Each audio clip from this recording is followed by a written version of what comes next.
E aí, galera, tudo bem com vocês? Tudo certo? Bom, a gente encerrou o estudo, a gente falou de classes gramaticais, falou de substantivo, então a gente agora dá continuidade ao estudo dessas classes gramaticais. Vamos ter uma primeira aula falando de adjetivo e depois a gente fala do artigo e do numeral, certo?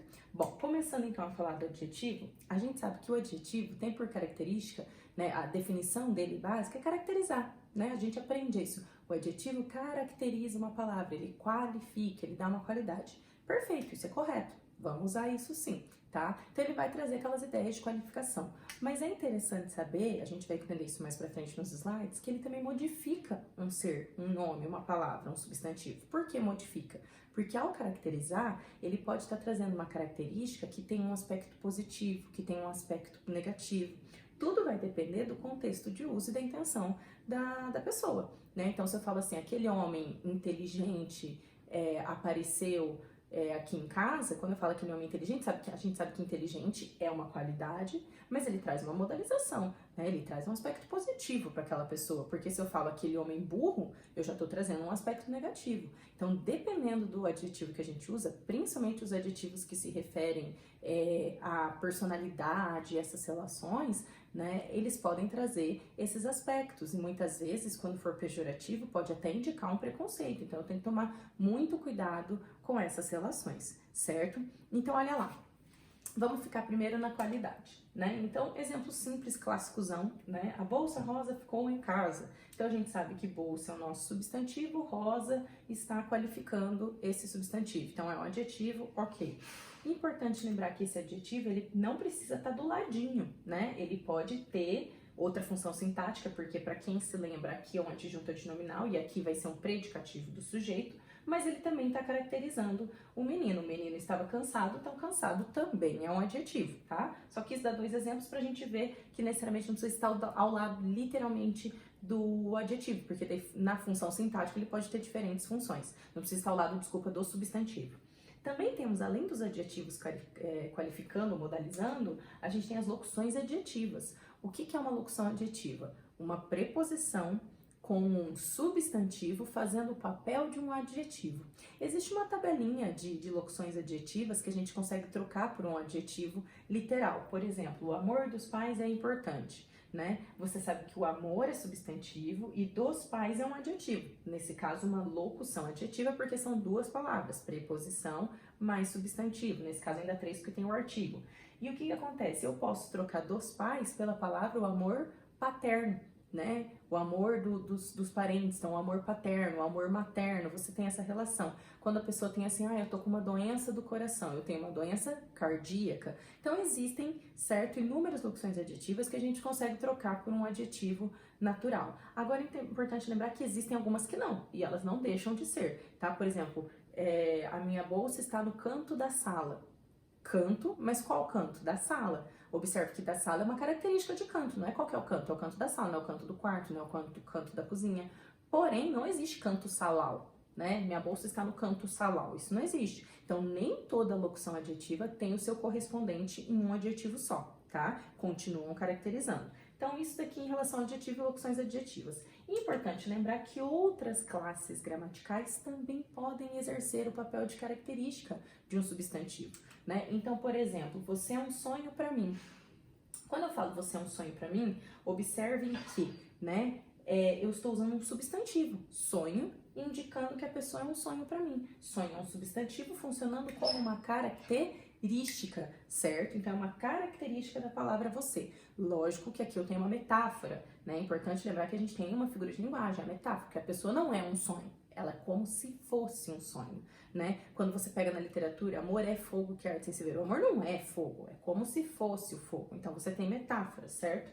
E aí também vou ter, por exemplo, pronomes. Olha aqui um pronome indefinido. Ele não é nada, se acha muito. Então, observe que qual que é a característica dele? Ser um nada, né? Então, nada é um pronome indefinido. Tudo, alguém, qualquer, quaisquer, algum, nenhum, nada. É um pronome indefinido. Funcionando aqui como um adjetivo, porque está caracterizando o pronome ele, né? E por fim, meu professor é 10. Olha lá, 10 é um numeral. 1, 2, 3, 4, 5, 6, 7, 8, 9, 10, certo? E nesse caso, 10 está caracterizando o professor, né? Tô querendo dizer, olha, ele é tão incrível, tão bom, como se fosse tirar a nota 10, como se fosse o número 10, né? Que a gente sabe que é uma numeração máxima. Então, é interessante lembrar que outras classes gramaticais vão poder exercer papel de adjetivo dependendo do contexto, tá? E ainda mais pra frente a gente vai ver que eu posso ter uma oração exercendo papel de adjetivo, que são as orações subordinadas adjetivas. Beleza até aqui? Tranquilo?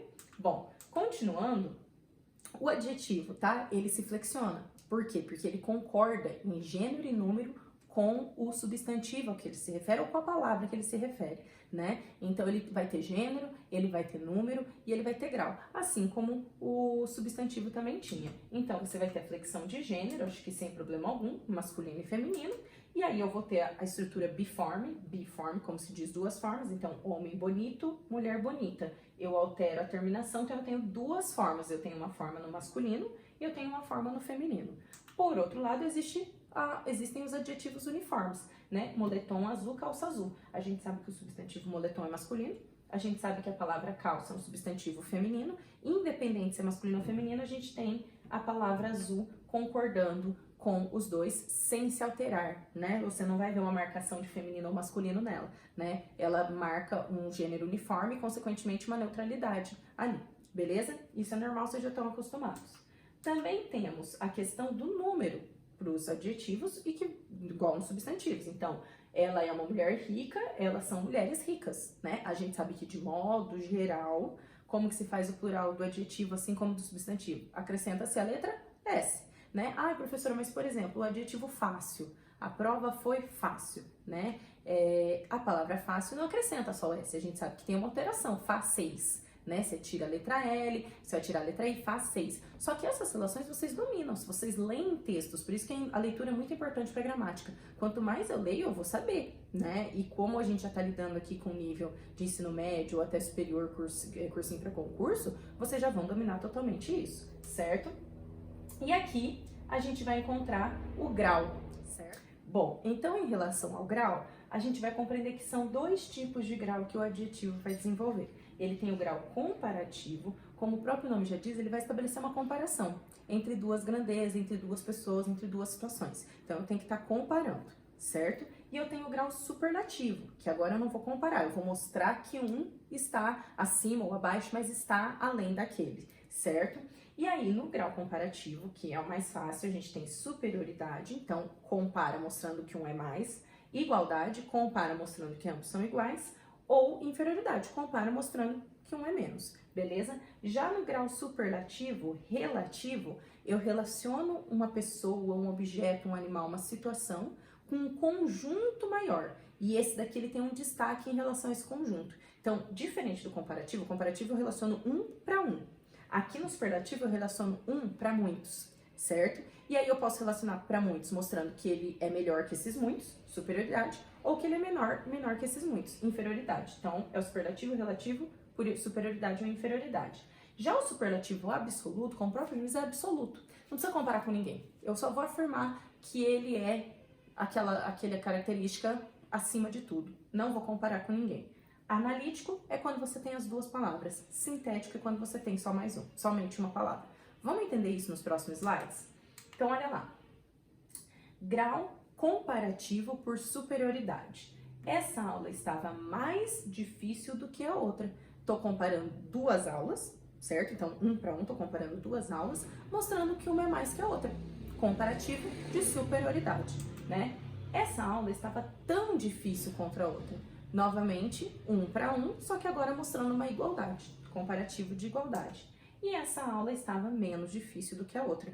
Novamente, um para um, só que agora mostrando que uma é menos que a outra. Tranquilo até aqui? Isso aqui é bem fácil. Gente, eu dei esses exemplos, pode ser, por exemplo, ao invés de tão quanto, pode ser tal qual, tá? Existem outras estruturas aí para comparar, não precisa fixar nisso não. E uma observação interessante, coloquei o do entre parênteses, por quê? Porque ele é opcional. Você pode escrever ou falar, essa aula estava mais difícil que a outra, tira o do, ou você pode falar, essa aula estava mais difícil do que a outra. Então, por isso que eu coloquei entre parênteses, é facultativo. Se vocês resolverem alguma questão falando, olha, pode ser retirado esse do nessa preposição com artigo sem prejuízo de sentido, pode. E pode ser colocado sem prejuízo também, tá? É facultativo. Observação importante, na linguagem informal, né? A gente usa bastante no dia a dia, tanto a linguagem falada quanto a escrita, porque às vezes a gente escreve essa informalidade também, tá? Independente da modalidade que for, mas no nível informal, na linguagem informal, a gente usa muito essas duas expressões para estabelecer essas comparações, né? A gente fala assim, nossa, o João estuda que nem um nerd, né? Que nem gosta de usar essas expressões, mas estuda que nem, eu tô comparando, certo? Né?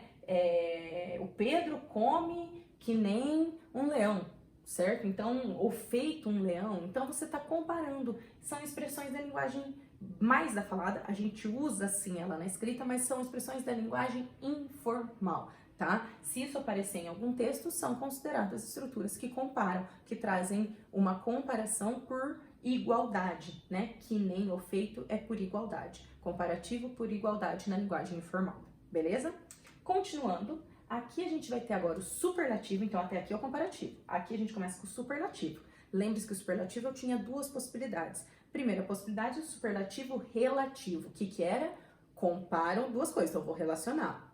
Só que é um para um grupo, não é um para um igual em cima, um para um grupo. Então, Jorge é o mais fofoqueiro de todos do bar. Você tem o Jorge sendo comparado com todos os outros, certo? E eu tô dizendo que ele é o mais. Por isso que é o superlativo de superioridade. Se eu disser falando que ele é o menos, vai ser o superlativo de inferioridade, relativo, né? Maria é a menos dedicada da loja. Então, existem outras pessoas na loja, eu tô comparando ela com um grupo maior, né? E ela é a menos. Então, ambos os exemplos é o grau superlativo, tá? Ou seja, eu comparo um para um grupo, relativo, porque eu estou relacionando. E aí, de superioridade mais, inferioridade menos, ok? E aí, por fim, o superlativo ainda, só que agora é o superlativo que? Absoluto. O que é o absoluto? Não tem um para um ou um para um grupo. É só ele. Vou falar que ele é o mais, que ele é o menos, que ele é o pleno. Sei lá, essa figura aí, essa coisa, objeto, animal, pessoa, situação, certo? Então, a prova estava muito fácil. Eu tô comparando a prova com outra coisa? Não. Eu tô comparando essa prova com um grupo de provas? Não. Eu simplesmente estou falando só dela. E eu estou falando que ela foi muito fácil. Quando eu falo muito fácil, eu estou fazendo um grau superlativo absoluto, porque eu só falo dela, e é um grau superlativo absoluto analítico. O que é o analítico? Eu entendo a análise por meio de duas palavras. Eu tenho um intensificador e o adjetivo. Olha o adjetivo aqui, né? É importante aparecer que tem sempre o adjetivo. O meu adjetivo tá aqui, eu tenho um intensificador. Então, isso aqui é o analítico, muito fácil. E aí, o outro tipo que tem se chama sintético. Vamos entender a palavra. O que é sintetizar? Né? Diminuir. Quando você tem que fazer uma síntese de um texto, você está fazendo um resumo, você vai diminuí-lo. Então, significa que o grau superlativo absoluto sintético, eu tenho que diminuir isso. Ao invés de duas palavras, eu vou ficar com uma. E aí, a gente usa aqueles sufixos íssimo, íssima, certo? Então, a prova estava facílima, certo? Ele traz essa relação. Então, ele é um homem muito sábio. Ele é um homem sapientíssimo, né? Ele é um homem muito inteligente, inteligentíssimo. Gente, existe uma tabela com esses íssimos e tudo mais, tá? E aí depende, tem gente que gosta de usar esse, tem gente que gosta de usar esse. Os dois são a mesma coisa, tá? A diferença é que um a gente chama de analítico e o outro sintético, porque é somente uma palavra. Beleza, até aqui? Tranquilo?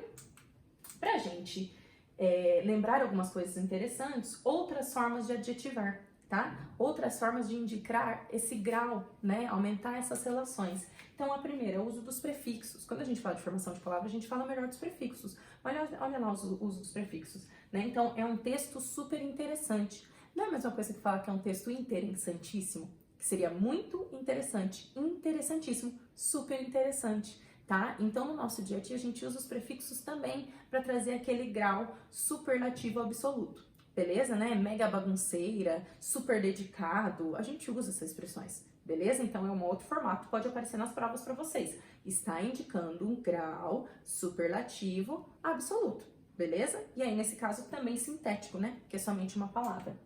Repetição de adjetivos. Na literatura, a gente encontra bastante isso, gente, porque isso, além de aumentar aquela característica, como o próprio nome já diz, enfatiza, né? Então, você vai ter lá, por exemplo, em Marília de Liceu, Marília é bela, bela como tal coisa. Então, bela, bela, é mais coisa que falar belíssima. Mas ao invés de falar belíssima, ele fala bela, bela, bela. Porque é uma figura de linguagem. Você está reiterando, é a reiteração, você está repetindo para também dar essa ênfase, né? Era linda, linda, linda como tal coisa, né? Então você vai se deparar com essas coisas. É muito típico na literatura, não quer dizer que você não possa encontrar num artigo de opinião, né? Em textos também que não façam tanto parte do âmbito literário, ok? E por fim, expressões coloquiais, né? A gente usa bastante essa.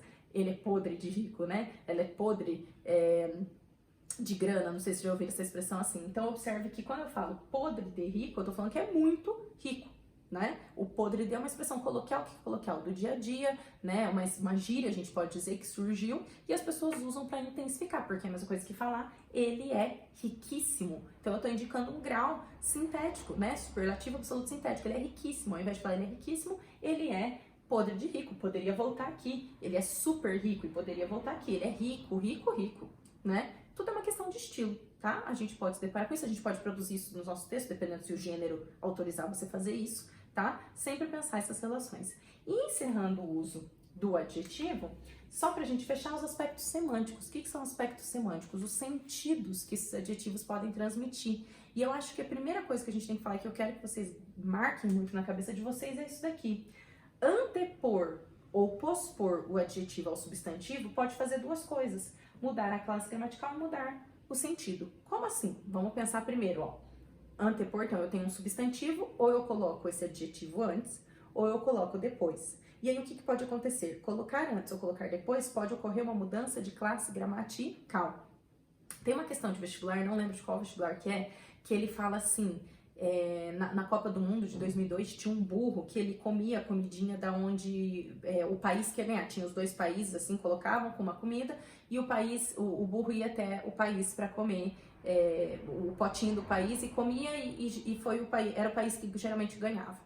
E aí teve um jornalista que falou o seguinte: já vi muito comentarista burro, mas burro comentarista é a primeira vez, ok? Bom, era uma questão, depois ele pediu para você analisar essa questão da posição. Olha que interessante, comentarista burro. Quem é o meu substantivo? Comentarista. E quem é o adjetivo? Burro. Então, o adjetivo tá depois do substantivo, posposto ao substantivo. Significa que a primeira palavra é um substantivo, comentarista, e a segunda palavra é um adjetivo, burro. Beleza até aqui? Vamos inverter, né? Burro, comentarista agora. Quem é o substantivo agora? Burro.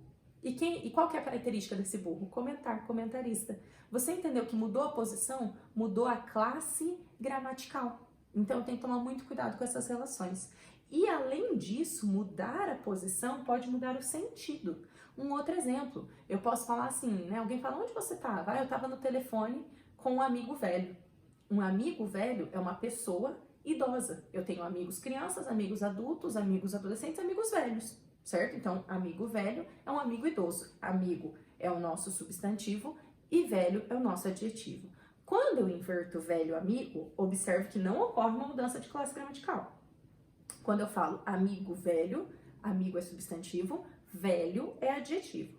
Inverteu, velho amigo, velho continua sendo adjetivo e amigo continua sendo substantivo. Então, não teve mudança de classe gramatical, mas muda o sentido. Porque agora, quando eu falo, eu estava no telefone com o meu velho amigo, eu estou dizendo que é um amigo de longa data. Não é um amigo idoso necessariamente. Ele é um amigo de longa data, é um amigo antigo. Então, mudou a posição, mudou o sentido, beleza? Então, atenção a isso aqui. Isso aqui aparece muito em provas. E, por fim, a anteposição como recurso enfático, né? Então, quando eu falo assim, é uma bela menina. É uma bela menina. Olha que interessante, na língua inglesa, a gente sabe que o adjetivo tradicionalmente vem antes do substantivo, no inglês. Na língua portuguesa, o tradicional não é a regra, o tradicional é vir depois. Então, ela é uma menina bela.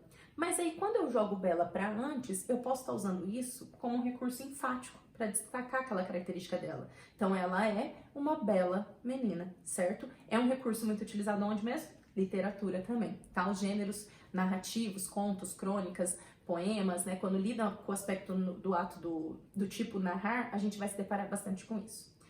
Tranquilo até aqui, pessoal? Encerramos o estudo do adjetivo e eu espero vocês para a próxima aula, ok? Até mais!